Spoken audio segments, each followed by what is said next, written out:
Bonjour fidèles téléspectateurs et bienvenue à votre tranche d'animation que j'ai le plaisir de vous présenter avec dans ma JVCR toutes les rubriques qui vont vous concerner ce matin. Les célébrations du jour, les faits marquants, les prénoms du jour, la leçon du jour bien entendu et les sujets du jour qui sera débattu sur ces plateaux avec Jemima Yela. Nous aurons le portrait et le son du jour, bien entendu, qui va commencer comme ça avec nous cette journée. Mais avant tout, je m'en vais vous livrer tout le titre d'actualité en notre possession ce matin. Le Premier ministre devant la représentativité nationale ce mercredi, Sylvestre Ilunga Ilukamba, va plaider pour l'investiture de sa nouvelle équipe gouvernementale publiée lundi tôt dans la matinée. Et ceci en vue de se mettre au travail et satisfaire les multiples attentes de la population après 7 longs mois d'attente. Publication de la nouvelle équipe gouvernementale. Les réactions continuent à fuser et la dernière en date est celle enregistrée hier par le député national issu de l'ex-province de l'Équateur, Henri Thomas Lokondo, atteste que l'aspect géopolitique n'a pas été respecté et demande à ce que cette situation soit revue lors du prochain remaniement. Enfin, infrastructure dans cette phase d'actualité, le chantier de la construction de l'autoroute Rond-Point-Sosimat, aéroport international d'Ndjili, pourra intervenir d'ici début 2020. Les études de faisabilité détaillées ont été achevées d'après le secrétaire général de l'Agence congolaise de grands travaux. Ils sont en phase d'appel d'offres avant de consulter les bailleurs de fonds pour le financement. Voilà ce qui était l'actualité de ce matin. Je m'en vais donc demander à la régie de nous faire souffler un peu.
Nous passons maintenant à notre rubrique aujourd'hui. Donc aujourd'hui, il y a la célébration mondiale, il y a aussi l'événement marquant, tout ce qui a marqué le monde depuis que ce monde est monde, les faits politiques, les faits historiques, il y a des faits sportifs, il y a tout ce que vous voudrez, mais nous allons pas vous en dire plus, nous allons plutôt recevoir notre ma-consoeur, Jemima plutôt Espérance Milambo, qui va ensemble décortiquer votre rubrique aujourd'hui. C'est tout de suite.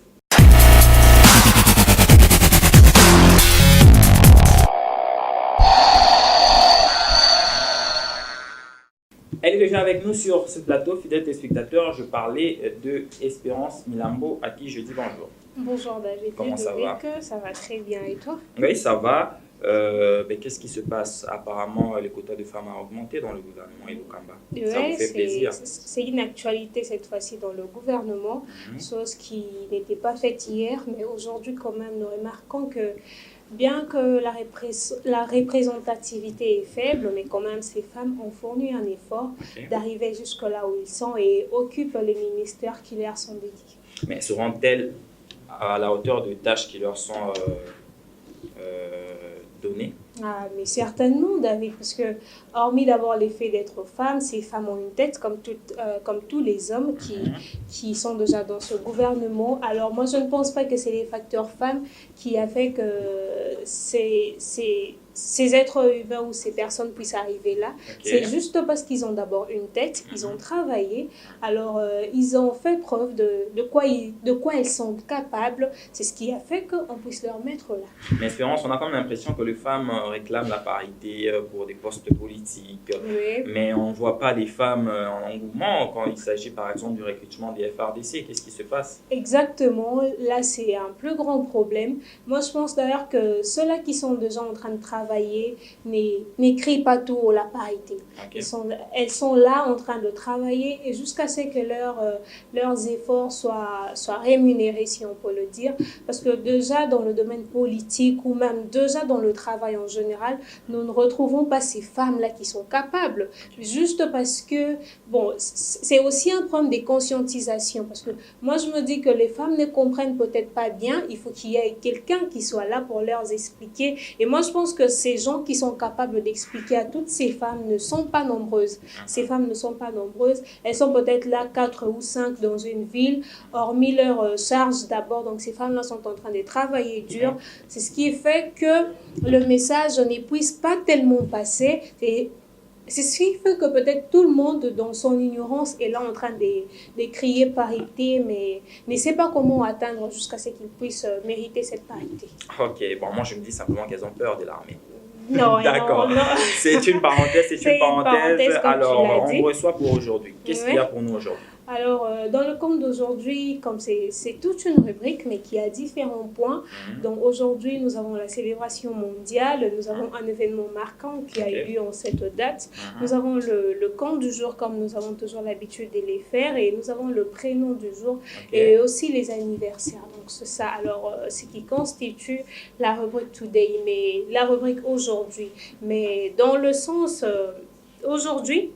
Aujourd'hui, concrètement, nous restons dans la célébration qui prend toute une semaine, la semaine mondiale de lutte contre les spécismes. Donc, c'est quelque chose qui continue. C'est depuis lundi que cela a commencé. Alors, c'est toute cette semaine qui pourra voir la célébration de cette journée. Et nous avons aussi le compte que nous allons faire.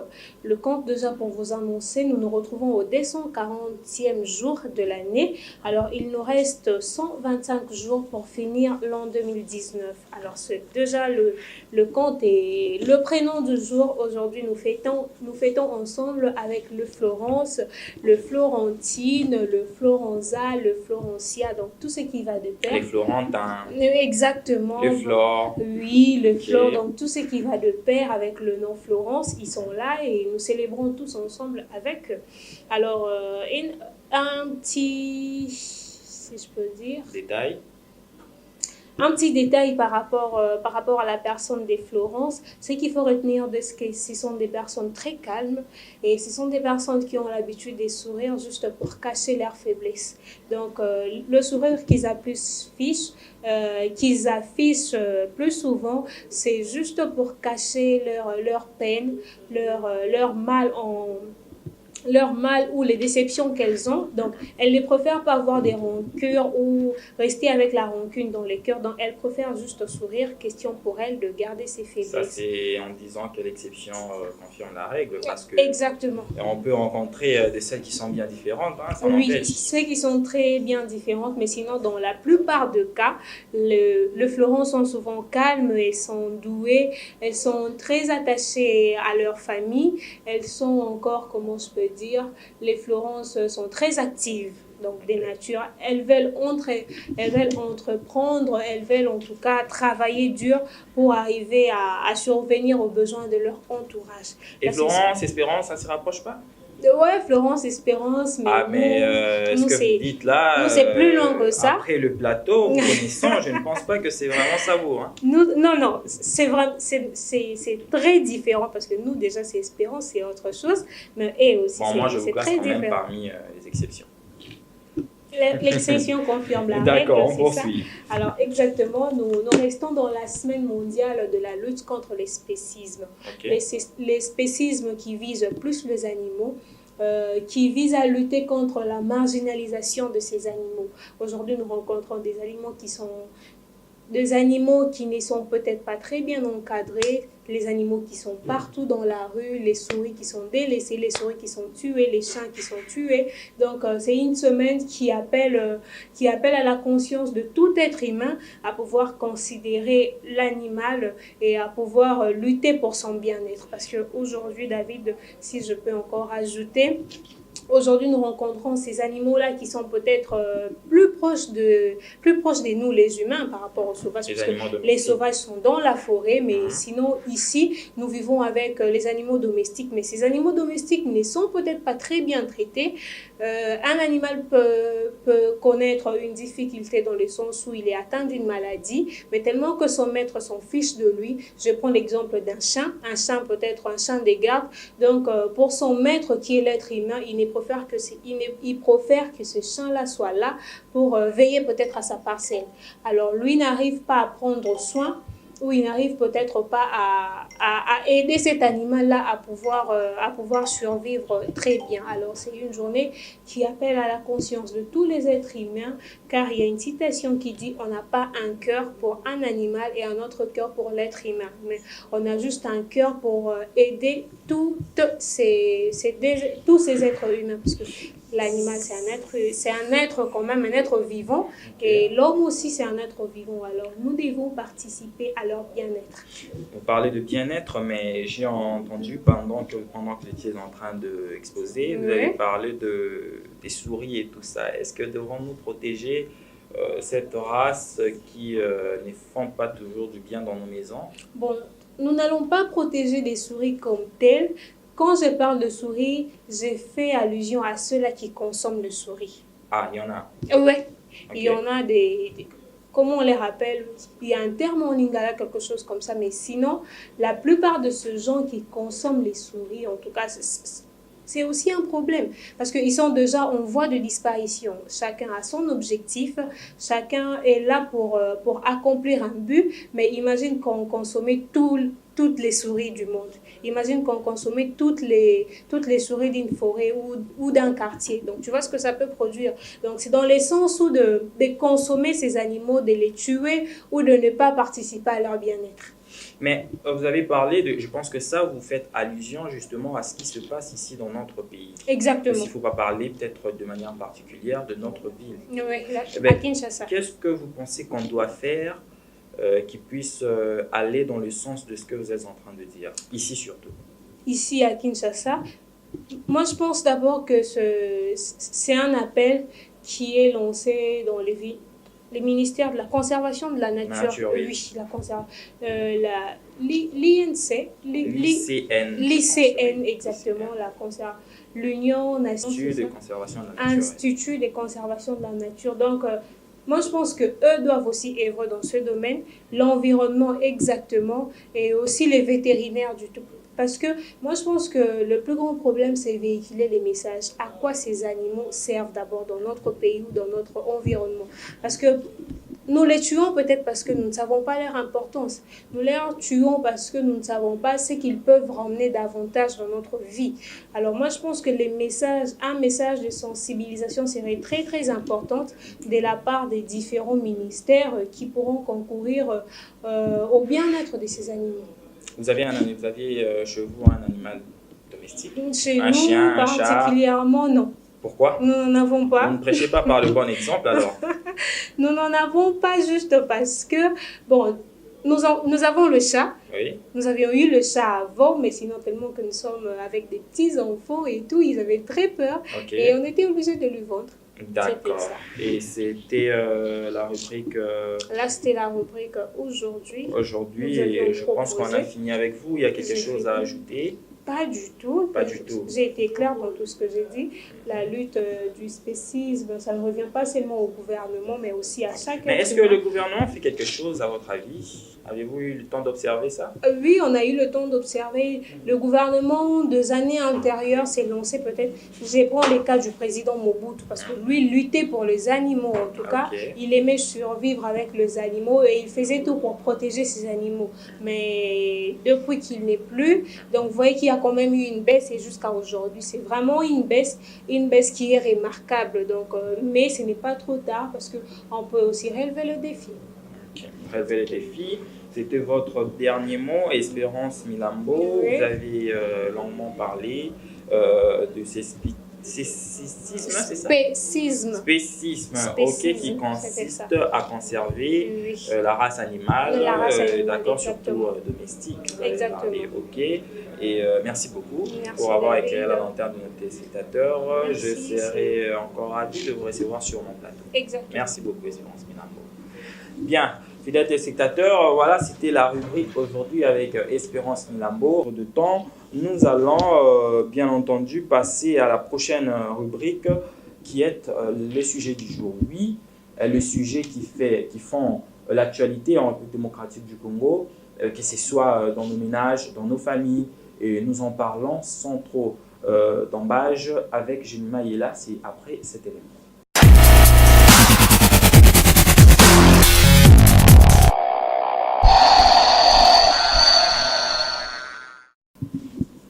Les sujets du jour, comme je le disais, avec Jemima Yela.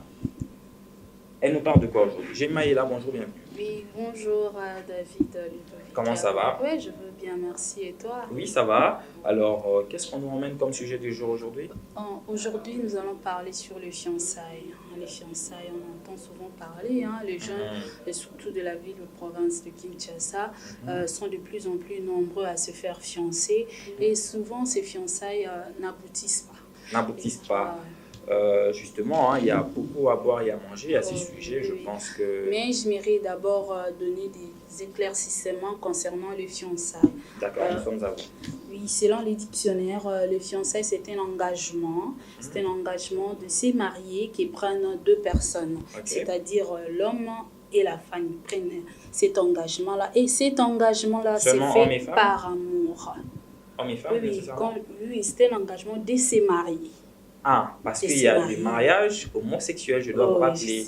Je ne sais pas dans ce cas-là, c'est pas entre deux personnes de sexe opposé. Voilà. Du sexe opposé, l'homme et la femme. Et cet engagement s'est fait par amour et non par obligation, comme cela se faisait à l'ancien temps.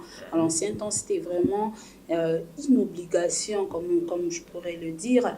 Et c'est un peu ça. Hormis cela, mais c'est ce qui se faisait à l'ancien temps, parce que nous devons savoir aussi, les fiançailles ne datent pas d'aujourd'hui, ça date depuis nos aïeux, nos ancêtres. Il y avait déjà ces termes-là, fiançailles, mais cela ne se faisait pas de la même manière. Alors, nous devons aussi savoir que à l'ancien temps, il n'y avait pas... selon la cérémonie du fiançailles, il n'y avait pas de bague, comme à nos jours. Il n'y avait pas de bague, il y avait juste ce qu'on appelle des anneaux de fer. Des anneaux de fer qu'on appelait à cette époque-là de pronotum. Donc le pronotum, c'était des symboles qui signifiaient que cet homme est fiancé à telle femme. Donc c'était en fait ça.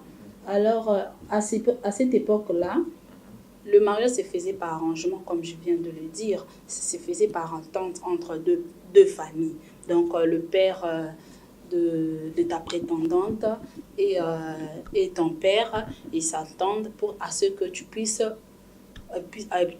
donner ta fille, sa fille en mariage. Donc, c'était un peu ça. Et aussi, la jeune fille à cette époque-là n'avait pas vraiment un mot à dire. Elle n'avait pas vraiment un mot à dire. Ou encore, elle n'avait pas vraiment le droit de protester concernant le choix que faisaient ses parents. Voilà. Elle n'avait pas vraiment le choix. Alors, de plus en plus, les fiançailles n'avaient rien de romantique. Comme à nos jours, de rendez-vous romantiques. Et donc, à cette époque-là, il n'y avait pas... Encore comme à nos jours, il n'y avait pas de rencontres comme les relations actuelles. Il n'y avait pas de relations. Peut-être une ou deux fois, peut-être, tu pourrais te rencontrer avec ta future. Il n'y avait pas vraiment assez de rencontres. Et actuellement, tout a changé. Tout a changé. Il y a eu des évolutions. Aujourd'hui, nous voyons... l'homme rencontra à plusieurs reprises sa future sa future conjointe.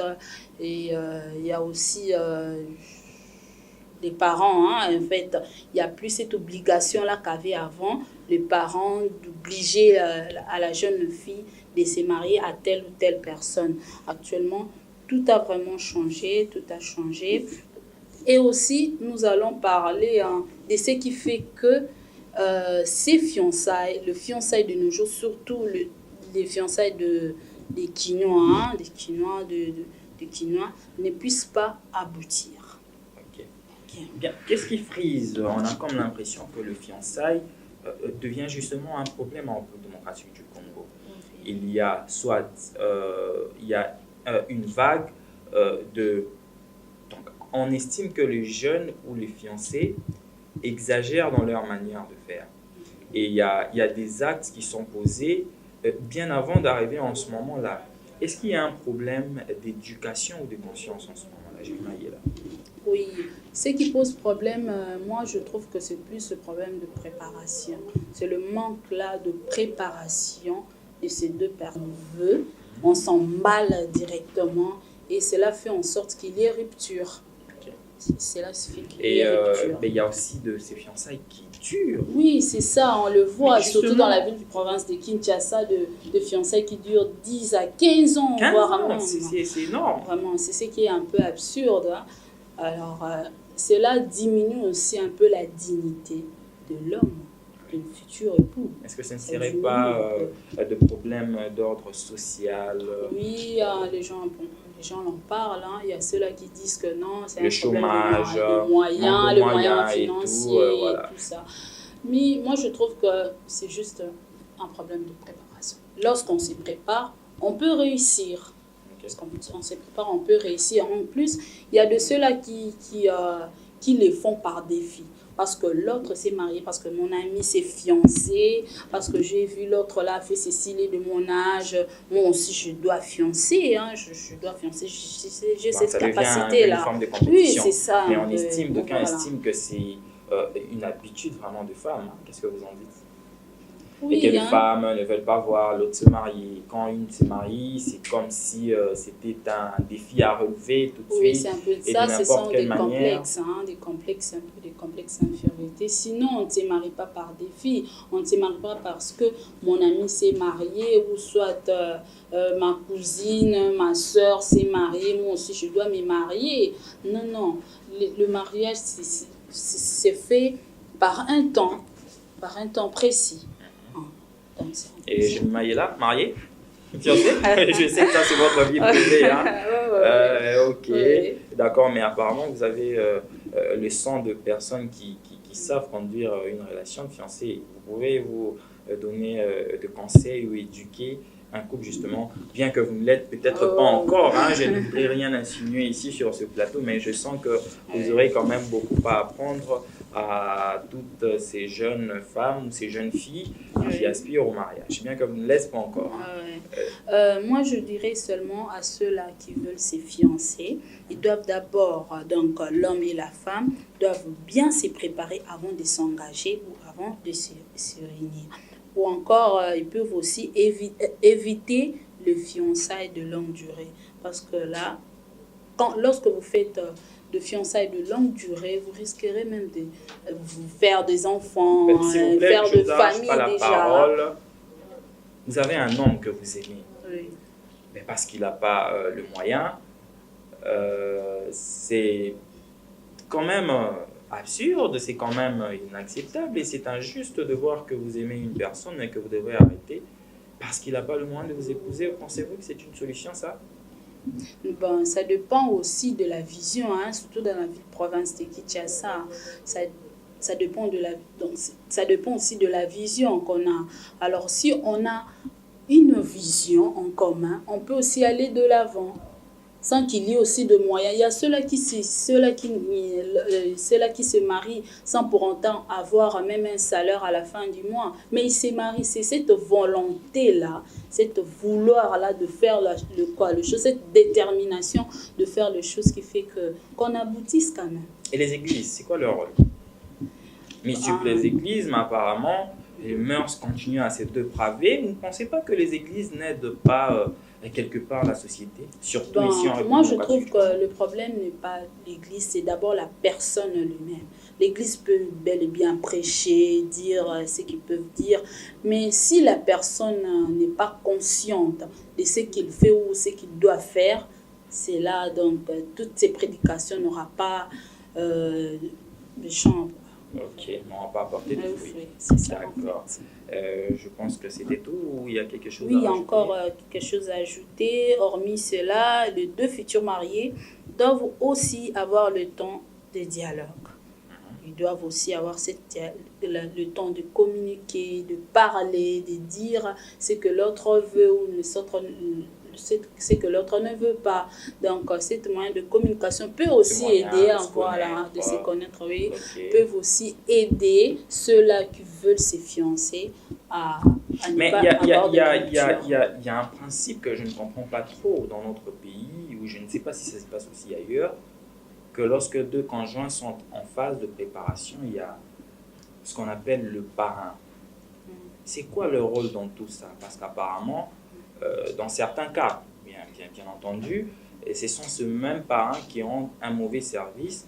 Dans le cas où vous verrez le parrain commencer à courtiser sa filleule et ainsi de suite. Est-ce que ce n'est pas aussi ça qui est à la base, ce n'est pas la présence de ce parrain qui soit aussi à la base de destruction de certains couples, surtout ceux qui sont déjà très avancés? Non, bon, moi je ne trouve pas que ce sont le parrain qui sont à la base de la rupture. Bon, les parents, leur rôle d'abord, c'est prodiguer des conseils. Prodiguer des conseils, donner leur expérience, donner l'expérience à ces jeunes couples-là.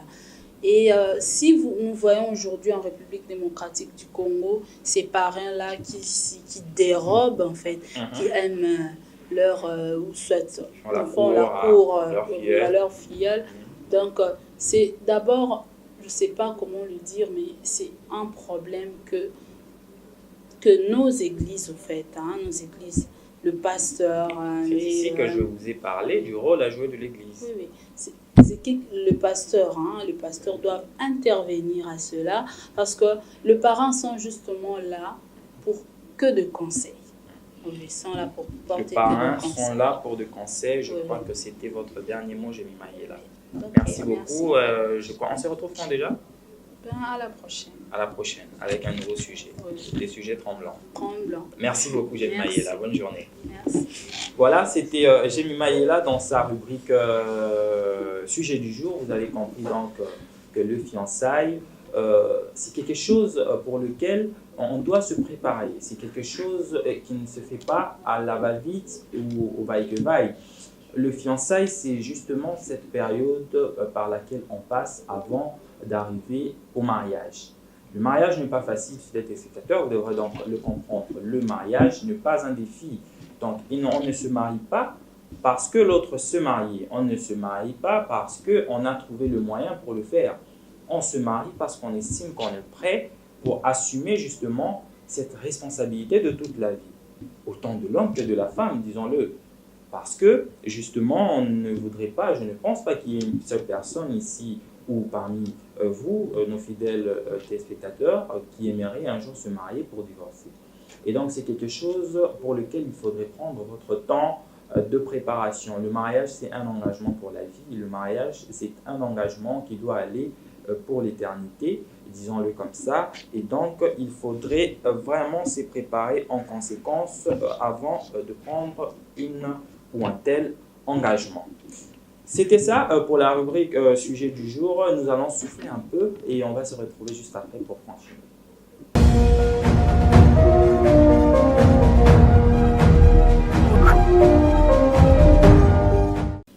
Voilà, j'espère que cette rubrique, je vais dire, fera énormément plaisir à tous nos fidèles téléspectateurs. C'est la vidéo du jour. La vidéo du jour, nous sommes en pleine période de saison sèche. Et ce qui se passe, c'est que il y a de ces personnes, oui, ça peut arriver, de ces personnes justement, qui échappent un peu à la douche, surtout lorsqu'il faut se déverser de l'eau froide. Vous savez ce que ça fait quand vous sortez, qu'il fait froid.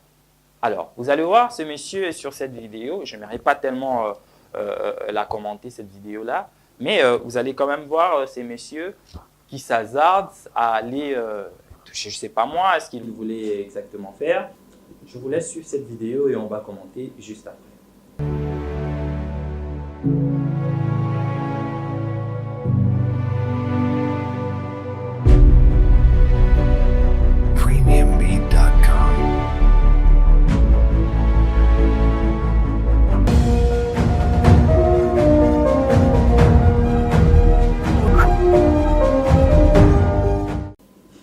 Vous aurez donc suivi avec moi ce qui se passait.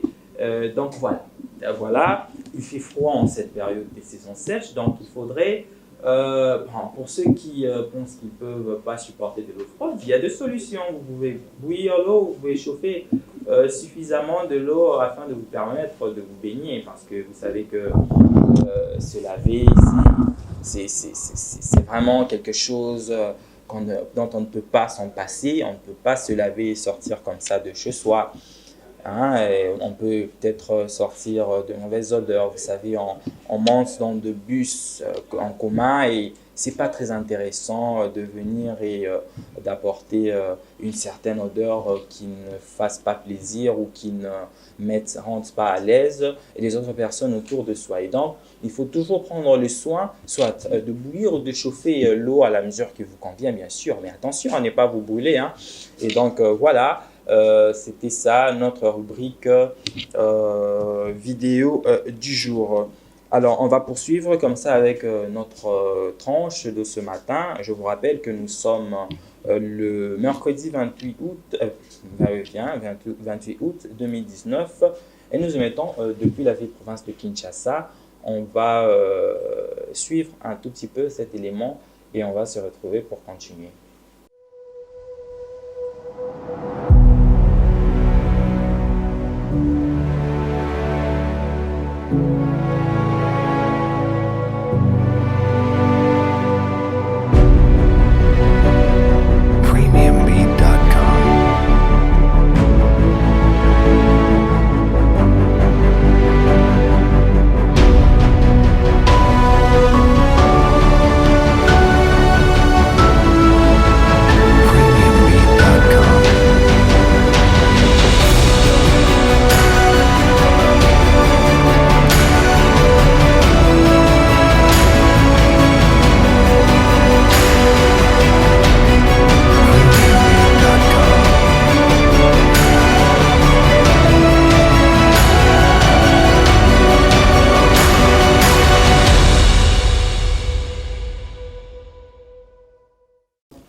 Voilà, on se retrouve encore sur ces plateaux. Nous sommes lentement mais sûrement en train de cheminer vers la fin de votre tranche. Je suis sûr qu'elle vous aura, je vais dire, fait tout à fait plaisir. Mais avant de nous séparer, je vais quand même rappeler les principaux titres d'actualité en notre possession ce matin. Le Premier ministre devant la représentativité nationale ce mercredi, Sylvestre Ilunga Ilunkamba, va plaider pour l'investissement de sa nouvelle équipe gouvernementale publiée le lundi tôt dans la soirée, et ceci en vue de se mettre au travail et satisfaire les multiples attentes de la population après 7 longs mois d'attente. La publication de la nouvelle équipe gouvernementale, les réactions continuent encore à fuser de partout. La dernière en date est celle du député ressortissant du Grand Équateur. Il s'agit d'Henri Thomas Lokondo qui atteste que l'aspect de la géopolitique n'a pas été respecté et exige que cette situation soit revue lors du prochain remaniement. Enfin, en infrastructure, dans cette tranche d'actualité, les chantiers de la construction de l'autoroute reliant le rond-point Sosimat à l'aéroport international de Njili pourrait être qui viennent mettre fin à cette tranche qui vous aura certainement fait plaisir. Nous avons reçu pour vous sur ce plateau Espérance Milambo, avec qui nous avons parlé bien entendu d'aujourd'hui, des faits marquants, de l'actualité, de la politique. Nous avons également reçu Jémy Mayela avec le sujet du jour. Nous avons parlé bien entendu du fiançailles. Nous avons parlé de tout ce qui concerne cette période d'avant-mariage. Vous avez eu à avoir votre droit à votre portrait du jour avec le nouveau ministre du Sport qui est nul autre que Amos Mbaye Okiting, et nous allons parler de lui et de sa carrière. Vous avez eu bien entendu la leçon du jour, nous étions encore là avec Espérance. Vous avez suivi bien entendu votre vidéo du jour. J'espère que ça vous aura vraiment fait plaisir. Vous allez laisser vos petits messages sur le numéro qui s'affiche juste au bas de votre petit écran. Et on va se retrouver comme ça la prochaine fois avec, avec ce programme que vous aimez tant. Et abonnez-vous à notre chaîne YouTube si cela vous fait plaisir, en vue de garder notre fidélité envers vous. Merci de l'avoir suivi. On se retrouve très prochainement avec le même plaisir.